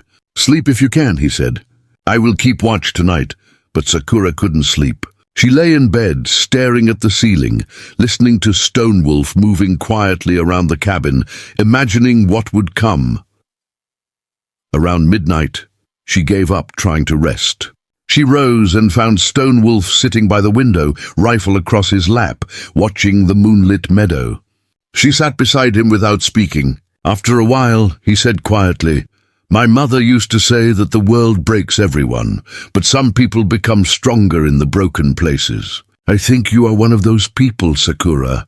She leaned her head against his shoulder, a gesture of trust she never thought she would be capable of making. He didn't pull away, just sat solid and warm beside her. They stayed like that for hours, two people waiting for dawn, drawing strength from simple presence, preparing to face whatever came next with the only weapon that truly mattered. The refusal to accept that they deserved less than anyone else, the radical insistence on their right to exist, to build, to choose, to stay. When dawn finally broke, pale and cold, they were still sitting together. The meadow was empty. The threats were not yet visible. But both of them knew, with the certainty of people who had learned that peace is always temporary for those the world wants to erase, that this was just the beginning. The real fight was coming, and when it arrived, they would face it together. Two broken people made stronger in their broken places, refusing to disappear quietly into the darkness. 3 days passed in tense vigilance. Stonewolf rode to the territorial office in Olympia, a full day's journey each way, leaving Sakura alone with the pistol and instructions that felt like prayers. She spent those 2 days jumping at every sound, seeing threats in every shadow, barely sleeping. When he returned on the 3rd day, his face told her everything before he spoke a word. "The timber company's claim is fraudulent," he said, dismounting heavily. Their filing date was altered, the surveyor's signature forged. But the clerk who showed me this evidence is too afraid to testify. He has a family. He says speaking out would cost him his job or worse. Stonewolf's voice was hollow, with exhausted rage. He gave me copies of the documents, but without his testimony, they are just paper. My word against theirs, and we both know whose word carries weight in their courts. Sakura took the horse's reins, led it to water while Stonewolf sagged against the porch railing. She had never seen him look defeated before, not truly. Angry, yes, wary always. But this was different. This was the bone-deep exhaustion of a man who had fought the same battle his entire life and was tired of losing. Then we use different weapons, she said quietly. Stonewolf looked at her questioningly. Sakura's mind was racing, thinking about her father's business dealings, about the way power worked in immigrant communities when official channels were closed to them. The timber company wants this land because it has value. Trees, water access, something. What if we make taking it more expensive than it is worth? Stonewolf straightened slightly. How? Noise? Sakura said, growing more confident as the plan formed. We make so much noise that people notice. Write to newspapers, to territorial representatives, to anyone who might care that the government is helping a company steal from a legal landowner. We cannot win quietly, so we win loudly. We make them justify their theft in public, where people can see exactly what they are doing. Stonewolf studied her face, and slowly something like hope flickered in his eyes. You are suggesting we fight them with shame? Make the cost of taking this land their reputation. Sakura nodded. White men care about appearing civilized, righteous. If we can expose their methods, show the forgery, prove the corruption, some of them will withdraw support. Not because they care about justice, but because they care about how they are seen. That evening they composed letters by lamplight. Sakura's English improving with each sentence as Stonewolf helped her refine the language. They wrote to the Seattle Post-Intelligencer, to the territorial governor, to the Bureau of Indian Affairs, to anyone whose attention might create pressure. They documented everything, the fraudulent dates, the forged signatures, the threats made by Caldwell and his men. Stonewolf's handwriting was careful and clear, each letter a small act of resistance. 4 days later, while Sakura was hanging laundry in the morning sun, she heard horses again. Her heart seized, but this time the rider was alone, a young man on a tired bay mare. He dismounted cautiously, hands visible and empty. "Mrs. Wolf," he called out. The false name sent a strange thrill through her. "I'm a reporter from the Seattle paper. We received your letter. May I ask you some questions?" Stonewolf emerged from the cabin, rifle in hand but lowered. The reporter's eyes widened slightly at Stonewolf's size, but he held his ground. "Mr. Wolf, I am James Chen. I write for the Post-Intelligencer. Your letter about the land dispute caught my editor's attention." Chen's accent marked him as American-born Chinese, and Sakura saw recognition flash in his eyes when he looked at her. He understood what it meant to be caught between worlds. They spent 2 hours telling their story, while Chen took notes in rapid shorthand. He asked sharp questions, requested to see Stonewolf's deed and the documents from the territorial office, photographed the cabin and garden with a box camera he produced from his saddlebag. "This is a strong story," Chen said finally. "Land fraud, forged documents, threats against a legal landowner. My editor will run it, but I need to warn you, publication will escalate things. The timber company will not take kindly to public exposure. Let them come," Stonewolf said flatly. "We are done hiding." Chen nodded slowly, understanding in his expression the weight of that decision. "I will make sure your story is told accurately. That is all I can promise." He mounted his horse and turned back once. "Good luck. You are going to need it." The article ran 6 days later. Stonewolf bought 3 copies from the general store in the nearest town, the clerk's hands shaking slightly as he took Stonewolf's money. The headline read, "Timber Company Accused of Land Fraud Against Native Landowner." The article was detailed and damning, including reproductions of the forged documents, quotes from their interviews, and pointed questions about why territorial officials were helping facilitate obvious corruption. The reaction was swift and fractured. Some letters to the editor condemned Stone Wolf as a troublemaking savage who should be grateful for any compensation offered. Others expressed outrage at the timber company's methods, calling for investigation. The territorial governor's office issued a statement saying they would look into the matter. It was not victory, but it was something. The fight had become public, and with publicity came accountability, however thin. 2 weeks after the article's publication, Sakura was working in the garden when she heard a sound that made her blood freeze. A woman's scream, high and terrified, coming from the direction of the forest. She grabbed the pistol Stone Wolf had insisted she keep close and ran toward the sound, her heart hammering against her ribs. She found a white woman, young and well-dressed, backed against a tree by a black bear. The woman clutched a basket of berries, her face white with terror. The bear was massive, its attention fixed on the basket and the woman holding it. Sakura's mind went blank with fear for a heartbeat, then training took over. Stone Wolf had taught her about bears, about making noise, making yourself large, backing away slowly. "Drop the basket," Sakura commanded in English, her voice stronger than she felt. "Drop it and move toward me slowly." The woman was frozen, sobbing. The bear huffed and took a step closer. Sakura raised the pistol and fired into the air. The sound cracked across the forest like thunder. The bear, startled, turned and lumbered away into the undergrowth, more annoyed than frightened. The woman collapsed, still clutching her basket. Sakura approached carefully and knelt beside her. "Are you hurt?" The woman shook her head, tears streaming down her face. "I thought I was going to die. I thought it would kill me." Sakura gently pried the basket from her grip. "Bears want food, not people. But you must be more careful. Never get between a bear and food you are holding." She helped the woman to her feet and led her back toward the cabin. Only as they walked did Sakura realize who she was helping. The woman's fine dress, her soft hands, the way she carried herself, this was a settler's wife, likely from one of the families connected to the very people trying to steal Stone Wolf's land. The irony was not lost on her.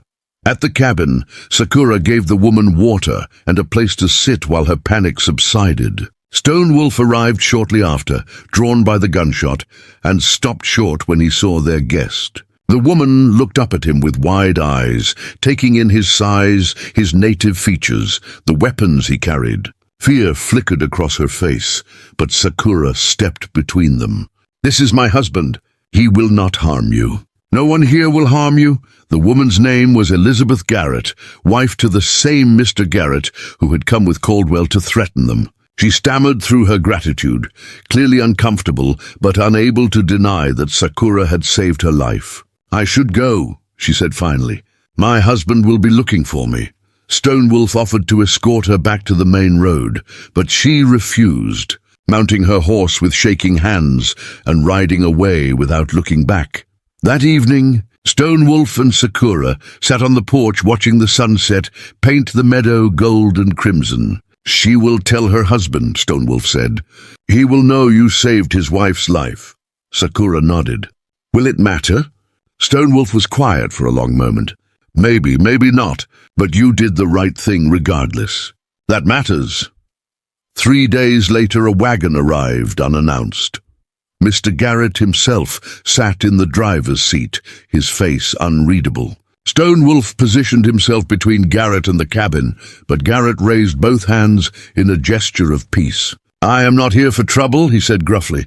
"My wife told me what happened, what your woman did for her." He climbed down from the wagon and pulled back a tarp, revealing supplies: flour, salt, coffee, dried meat, vegetable seeds. "This is not payment," Garrett said stiffly. "You cannot pay someone for your wife's life. This is acknowledgement. My wife would be dead if not for Mrs. Wolf's quick action." He looked at Sakura directly for the first time. "I spoke poorly of you before. I was wrong. You have more courage than most men I know." Stone Wolf's stance remained guarded. "And the land dispute?" Garrett's jaw worked silently for a moment.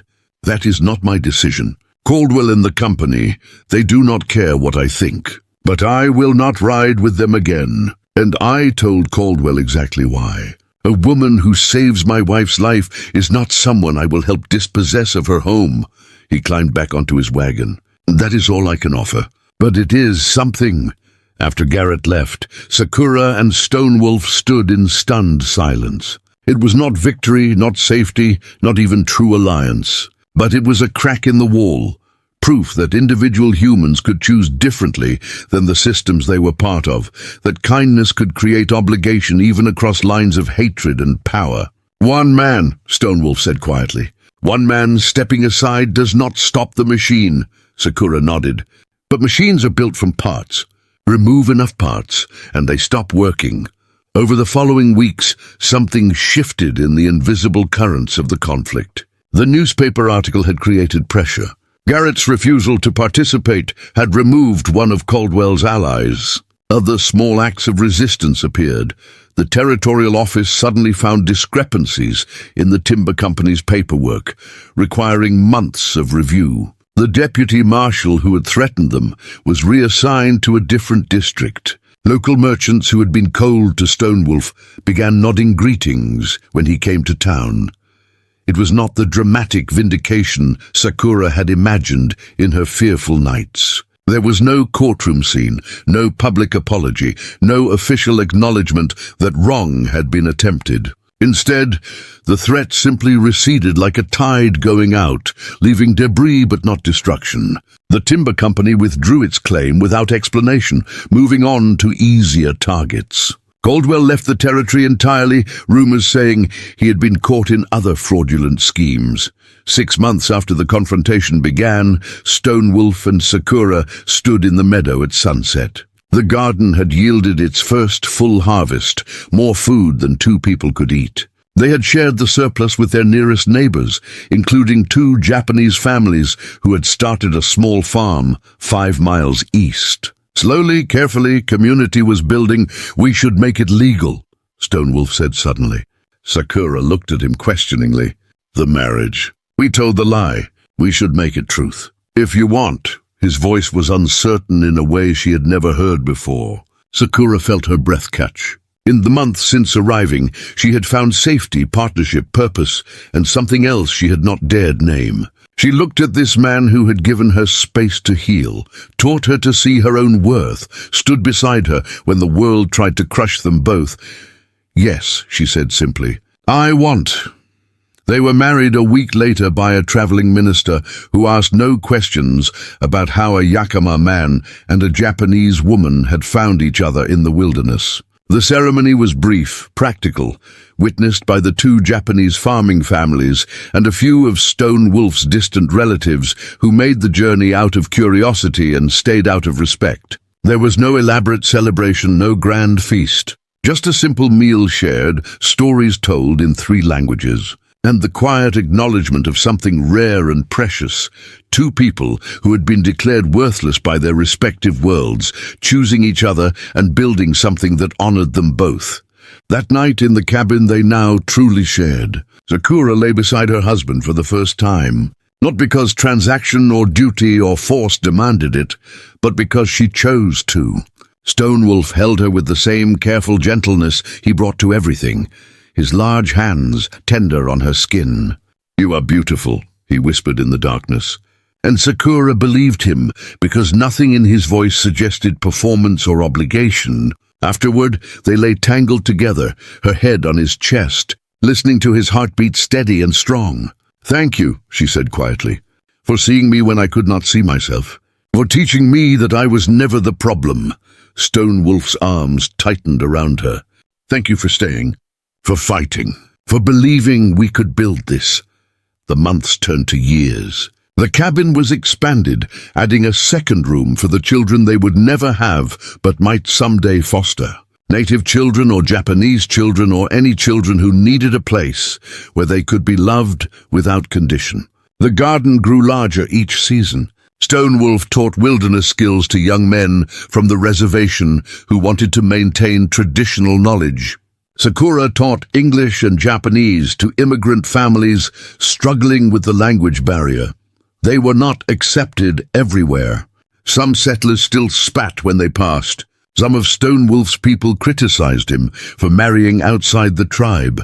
Some Japanese families whispered that Sakura had betrayed her heritage. But enough people saw the worth of what they had built.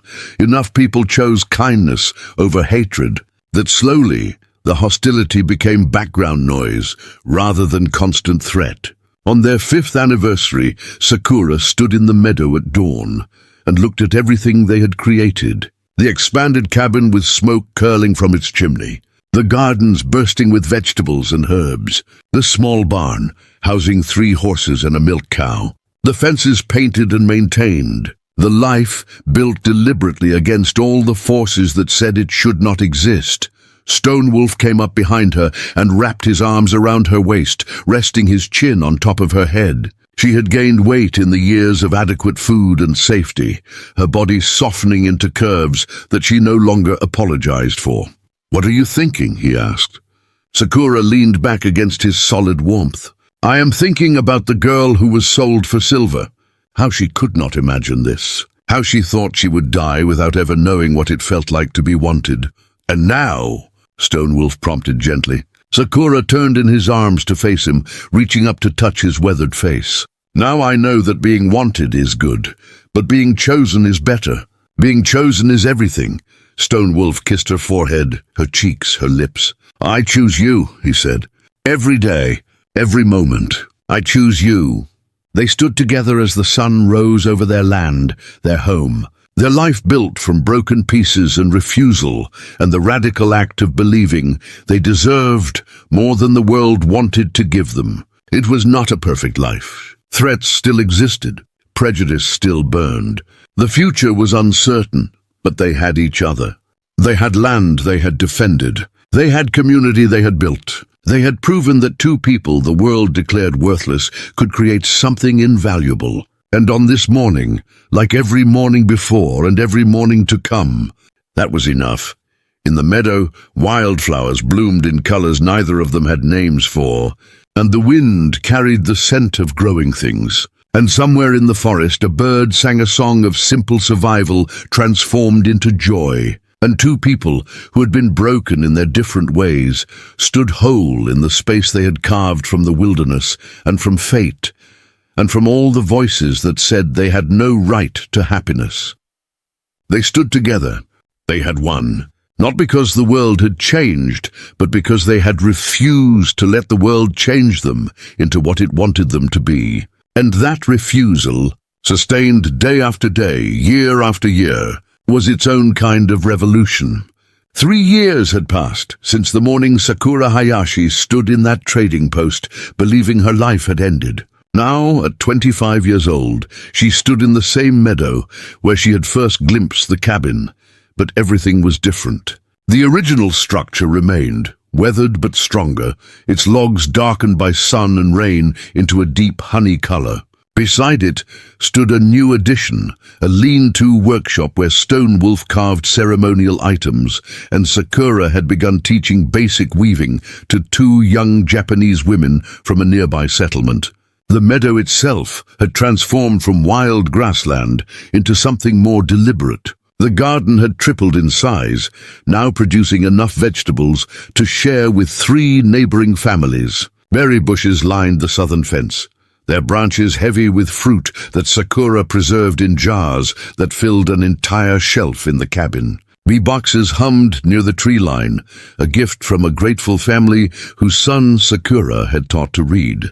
Chickens wandered freely, their presence marked by occasional indignant squawks when they disagreed about pecking order. Sakura walked the worn path to the creek, a journey she made every morning regardless of weather or season. Her body had softened in these 3 years of adequate food and safety, her cheeks fuller, her arms stronger from hauling water and working soil. Her hair, once always hidden beneath scarves in shame, now hung in a thick braid down her back, streaked occasionally with wildflowers she wove in without thinking. She had never felt more at home in her own skin. At the creek, she knelt and began her morning ritual of gathering water, but her mind traveled back through the accumulated weight of 3 years' worth of small miracles. The first harvest, when they had more food than two people could eat, and shared it with settlers who had previously crossed the street to avoid them. The day a Yakama elder had visited and given Stonewolf a ceremonial pipe, acknowledging his marriage to Sakura as valid in the eyes of the tribe. The winter they had taken in their first foster child, a 6-year-old boy named Thomas, whose white father had died and whose Yakama mother had no resources to feed another mouth. Thomas was 9 now, thriving under their care, speaking 3 languages fluently and showing a gift for tracking that made Stonewolf's eyes shine with pride. He called Sakura Mama and Stonewolf Papa without hesitation, without shame, with the easy confidence of a child who had never been told that the family he belonged to was wrong or impossible or against nature's design. Sakura filled her water buckets and started back toward the cabin, her pace steady and unhurried. No longer the frightened shuffle of a woman trying to disappear, but the confident stride of someone who knew exactly where she belonged. Smoke rose from the cabin chimney in a thin grey line. Stonewolf would be making breakfast, his movements in the kitchen now practiced after 3 years of shared domesticity. Inside, she found him exactly where she expected, standing at the stove with Thomas perched on a stool beside him, learning to flip pancakes without burning them. The boy's face was scrunched in concentration, his small hands gripping the spatula with determination. Stonewolf's large hand hovered nearby, ready to catch the pan if needed, but giving Thomas space to learn through doing. "Mama, watch!" Thomas called when he saw her. He flipped a pancake with reasonable success, only slightly off-center. "Beautiful work," Sakura said, setting down the water buckets and moving to ruffle Thomas's dark hair. Stonewolf met her eyes over the boy's head, and the warmth in his gaze made her breath catch even after 3 years of marriage. They had learned each other's languages, both spoken and silent. And in this moment his eyes said everything. "I love you. I choose you. I'm grateful for this life we built." They ate breakfast together, the 3 of them. Thomas chattering about the rabbit tracks he had found yesterday and whether they might set a snare. Stonewolf listening with patient attention. Sakura watching her unlikely family with a feeling she had finally learned to name as joy. After breakfast, Thomas ran outside to do his morning chores, feeding the chickens and collecting eggs, leaving the adults alone in the cabin's quiet.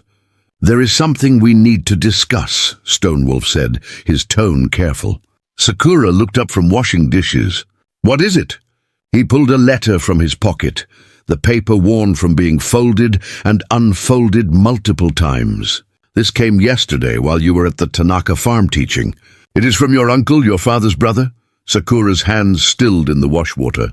She had not heard from anyone in her father's family since the day she was sold. Had not wanted to. Had built a life specifically designed to exist outside the reach of people who had taught her she was worthless. "What does he want?" she asked, her voice flat. Stonewolf handed her the letter. Sakura dried her hands and read slowly, her English still imperfect but improving steadily. The letter was formal, written in careful script that tried to soften what it was saying. Her father, Kenji Fujimoto, had been injured in a mining accident. His legs were crushed, his body broken beyond repair. He was dying, perhaps weeks remaining, and he wished to see his daughter before the end. To make peace, to offer apology. Sakura read the letter twice, waiting to feel something. Grief, anger, vindication, anything. But there was only a hollow numbness where emotions about her father should have lived. She set the letter down on the table and looked at Stonewolf. "He wants to apologize now," she said, her voice strange to her own ears. "Now that he is dying and afraid. Now that it costs him nothing." Stonewolf moved to stand beside her, his presence solid and grounding. "What do you want to do?" he asked quietly.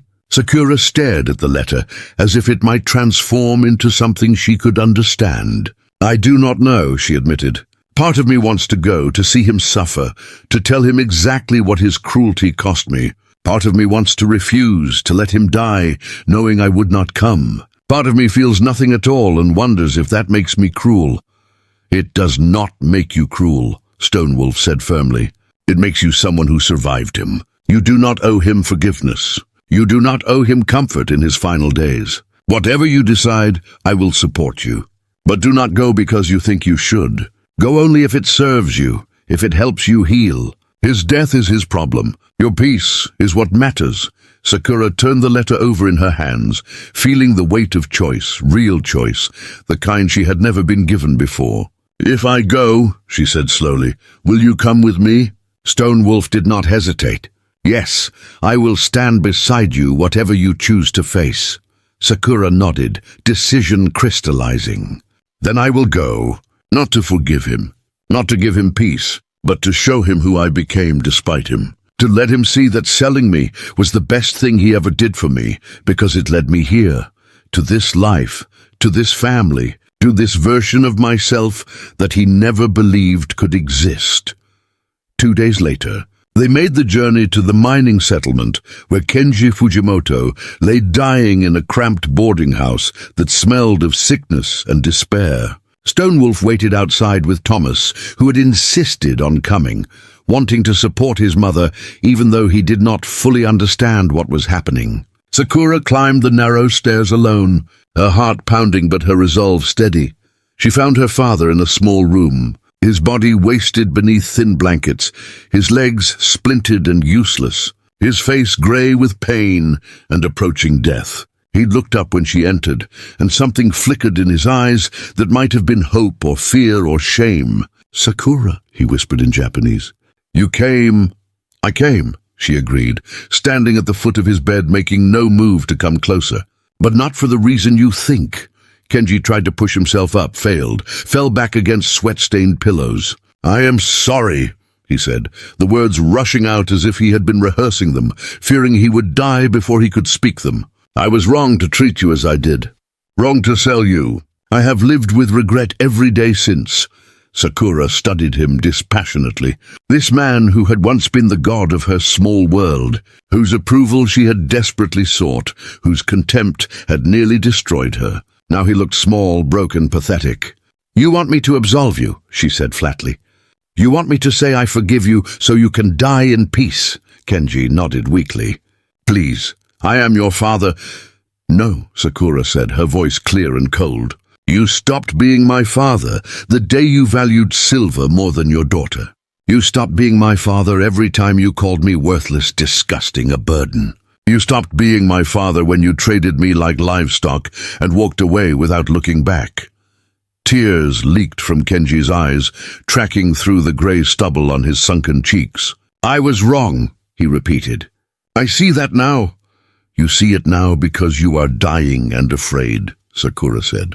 "You see it now because there are no more consequences for you either way. But I lived with the consequences of your cruelty every single day. I lived with the shame you poured into me like poison.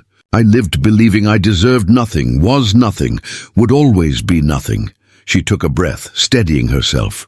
"But I survived you. I found people who saw worth in me that you were too blind to see. I built a life that has more love and dignity and purpose than anything in your world." Kenji reached out a trembling hand toward her. "Please, forgive me. Let me die knowing you do not hate me." Sakura looked at his outstretched hand and felt nothing. No desire to take it. No desire to comfort him. Just a vast, empty space where a daughter's love should have been. "I do not hate you," she said truthfully. "I feel nothing for you at all. You are a stranger who hurt me long ago. Your death means nothing to me. Your apology means nothing to me. You wanted to see what became of me. Look, I am strong. I am loved. I'm happy. And none of it, not one single piece of the good in my life came from you." She turned toward the door, then paused and looked back one final time. "I hope your death is painless. I hope whatever God you believe in shows you more mercy than you showed me. But I will not forgive you. I will not give you peace. You do not deserve it." She walked out, closing the door softly behind her, and did not look back. Outside, Stone Wolf took one look at her face and pulled her into his arms. She did not cry, did not rage, just breathed slowly, feeling the weight of her father's judgment finally, completely lift from her shoulders. "How do you feel?" Stone Wolf asked. Sakura pulled back and met his eyes. Free, she said. I feel free. Thomas hugged her legs fiercely. Are you okay, Mama? Sakura knelt and cupped his small face in her hands. I am more than okay, my son. I'm exactly where I am meant to be. They rode home in companionable silence. The three of them, a family forged not by blood but by choice, not by obligation but by love, that evening. As Sakura and Stonewolf worked side by side preparing dinner while Thomas practiced his letters at the table, she found herself overwhelmed by gratitude. 3 years ago, she had been sold for silver, believing her life was over. Now she had a husband who saw her as precious, a son who called her Mama without hesitation, a home she had helped build, skills she had learned, and a future that stretched before her full of possibility. Thank you, she said suddenly, turning to Stonewolf. He looked up from cutting vegetables. For what? Sakura gestured around the cabin, at Thomas bent over his slate, at the life visible in every corner. For seeing me when I could not see myself. For teaching me that I was never the problem. For giving me the space to become who I was always meant to be. Stonewolf set down his knife and crossed to her, taking her flour-dusted hands in his. You did the becoming yourself. I only offered soil. You did the growing. He kissed her forehead gently. And you have grown into something magnificent. Sakura leaned into his solid warmth, breathing in the scent of wood smoke and leather and home. Later, after Thomas was tucked into his small bed in the corner of the cabin, after the dishes were washed and the fire banked for the night, Sakura and Stonewolf lay together in their bed, her head on his chest, his arm around her shoulders. My father will die soon, she said quietly, and I will not mourn him. Is that wrong? No, Stonewolf said firmly. You mourn what you lost, not what you never had. He was never the father you deserved. You cannot mourn a ghost. Sakura nodded against his chest, feeling the steady rhythm of his heartbeat beneath her ear. I used to dream about him apologizing, she admitted. I used to imagine him saying he was wrong, that he was sorry, that he always loved me. I thought it would heal something in me if he said those words. And now? Stonewolf asked. Now I know that healing was never his to give. It was always mine. I had to choose it. I had to build it. His apology changes nothing because I do not need it anymore. I've already moved beyond the person he tried to make me believe I was. She lifted her head to look at Stonewolf in the dim firelight. You taught me that. You and this life we built together. Stonewolf cupped her face in his large calloused hand. You taught me too. That strength is not only about standing alone, that building something with another person does not make you weak, but makes you stronger. That love is not a transaction, but a choice you make every day. He kissed her, slow and deep, and Sakura felt the truth of his words in her bones. 3 years ago, she had been sold for silver, traded like livestock, told she was worthless because her body could not bear children. Now she was a wife, a mother, a teacher, a builder of community, a woman who knew her worth was not determined by others' assessment, but by her own choice to stand, to grow, to refuse to be diminished. The distance between those two versions of herself felt impossible, miraculous, earned through every difficult day and small choice to keep believing she deserved more. Word came a week later that Kenji Fujimoto had died. Sakura received the news with a quiet nod and continued kneading bread, her hands steady, her heart undisturbed. That night, she stood in the meadow under a sky thick with stars and spoke to the girl she had been 3 years ago, the one who stood in the trading post believing her life was ending. You survived, she whispered to that ghost of herself. You survived, and you found something better than you ever imagined possible. You found people who see you. You found work that matters. You found love that does not ask you to be smaller or different or apologetic. You found home. A warm wind moved through the grass, carrying the scent of wildflowers and growing things. And Sakura felt her past self hearing, understanding, letting go. She turned and walked back toward the cabin, where lamplight glowed warm in the windows, where her husband and son waited, where her life continued in all its imperfect, hard-won, beautiful reality. She had been sold for silver by a man who saw her as worthless. She had been chosen freely by a man who saw her as priceless. And in 3 short years, she had learned that the difference between those two things was everything. At the cabin door, she paused and looked back at the meadow one last time, at the land they were building into something that honored both their heritages, that rejected the hatred and limitations others tried to impose, that insisted on a different way of being human. "I choose this," she said to the night, to the stars, to whatever spirits might be listening. "I choose this life. I choose this love. I choose myself," and in the choosing she was finally completely free. Not because her father had died, not because his apology had come too late, but because she had learned the most important truth of all, that she had always been worthy, had always been enough, had always deserved the love and dignity and space to exist exactly as she was. The world had tried to teach her otherwise. Her father had tried to break her, but she had refused to break. She had bent, survived, and grown stronger in the broken places. Sakura walked inside, into warmth and family, and the continuing story of a life built from broken pieces and transformed into something beautiful. 3 years was not very long, but it was long enough to learn that endings were also beginnings, that being sold was not her story's conclusion, but its opening line, and that the distance between worthless and priceless was measured not in silver or fertility or beauty, but in the simple, radical act of choosing to believe you deserve to exist. She closed the door behind her, shutting out the past, embracing the present, and stepping forward into a future she had earned through surviving, through choosing, through refusing to accept anyone else's judgment of her worth. And in that warm cabin, surrounded by love she had built with her own hands, Sakura Hayashi Wolf finally understood what her younger self could never have imagined. That she was enough. She had always been enough. And now finally she knew. Up next, you've got 2 more standout stories right on your screen. If this one hit the mark, you won't want to pass these up. Just click and check them out. And don't forget to subscribe and turn on the notification bell so you don't miss any upload from us.